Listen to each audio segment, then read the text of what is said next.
Bonjour à tous et bienvenue dans cette nouvelle vidéo. Aujourd'hui, on va parler d'un sport de combat qui est plus ou moins connu et dont le nom complet, traduit en français, veut dire autodéfense sans armes. Je ne ferai pas l'affront d'essayer de dire le nom complet, mais le nom le plus connu est celui du sambo. Donc, comme vous l'avez compris, on va parler de ce sport russe très connu, le sambo. Il est créé en Russie et le sambo voit son origine dans la défaite durant la guerre russo-japonaise et va commencer avec deux personnes, Vassili Otchepkov et un de ses élèves, Anatoly Kramlampiev. Le premier est un militaire et pionnier du judo soviétique qui sera blessé par une baïonnette et il prendra le temps de sa convalescence pour parfaire ses techniques pour faire face à ce genre de situation. Et le deuxième est un ancien élève d'Otchepkov et est un auteur très prolifique de livres sur le sambo. Otchepkov est le véritable instigateur du sambo et c'est Anatoly Kramlampiev qui compila et organisa tout son travail à la mort de ce dernier. C'est aussi lui qui s'attribuera la paternité de la création du sambo, s'appuyant sur l'apport des luttes slaves et reniant l'apport japonais à sa création. La description et la philosophie du sambo ont été rendues possibles grâce à la collaboration et au développement des connaissances du combat de Viktor Spiridonov et de Vassil Otchepkov et d'Anatoly Kramlampiev.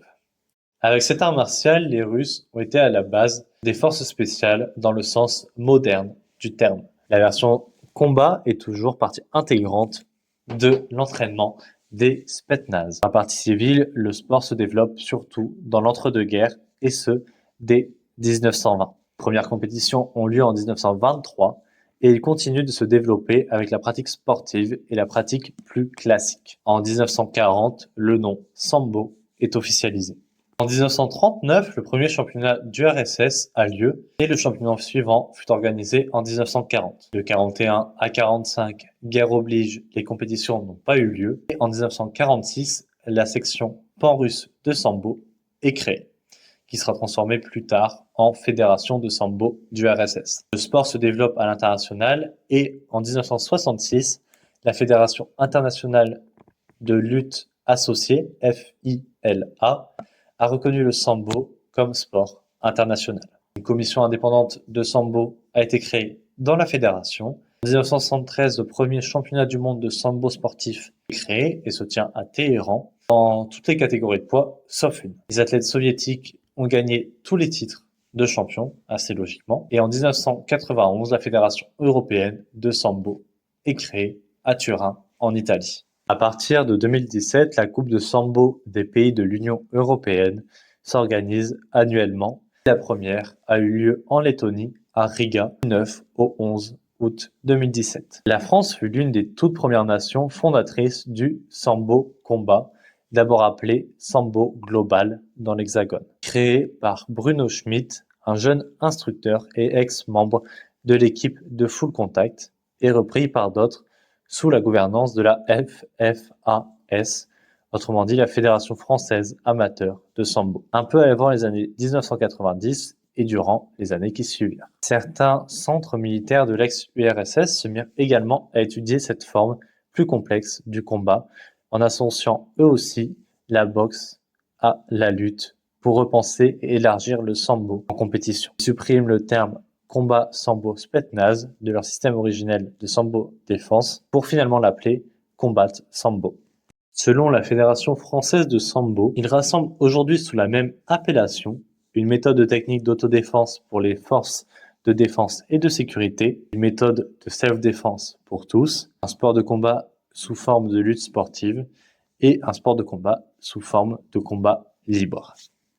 Le développement du sambo combat a été ralenti en France car il a divisé les pratiquants de sports de combat. D'un côté, on avait plutôt les lutteurs et les judokas qui ne voulaient pas de frappe et trouvant ça souvent trop violent, et de l'autre, des combattants plus polyvalents qui trouvaient le sambo traditionnel incomplet. Vous avez deux versions, si je puis dire, du sambo. Le sambo sportif, qui est le plus pratiqué, c'est une version lutte et projection sans coup. L'objectif est de projeter l'adversaire sur le dos et la victoire immédiate est appelée victoire totale. Sinon, on gagne au point ou par soumission. On a le droit aux projections, au balayage, au contrôle au sol, aux clés de jambes et aux immobilisations. Bien entendu, il est interdit les coups, les clés de bras qui sont dangereuses dans certaines positions et les étranglements. Rapidement, si une projection parfaite est faite sur le dos, ça donne une victoire directe. Projection avec contrôle, 4 points, et une projection partielle, 2 points. Et après, la deuxième version est le sambo dit combat. C'est une version qui est plus complète et plus proche du MMA. Les coups de poing et de pied sont autorisés, les coups de genoux, les projections, les clés de bras et les clés de jambes, et les étranglements. Il est interdit les coups dans les yeux ou à la gorge, les coups à l'arrière de la tête, et également les techniques dangereuses pour la colonne. Les combats durent généralement 5 minutes pour les adultes, et l'équipement est composé d'une veste de sambo, appelée courte K, ceinture de sambo, donc d'une ceinture de sambo qui sert à fermer la veste et indiquer parfois le grade, d'un short de sambo, appelé troussi, donc en russe, et de chaussures de sambo, souvent appelées bortskovski.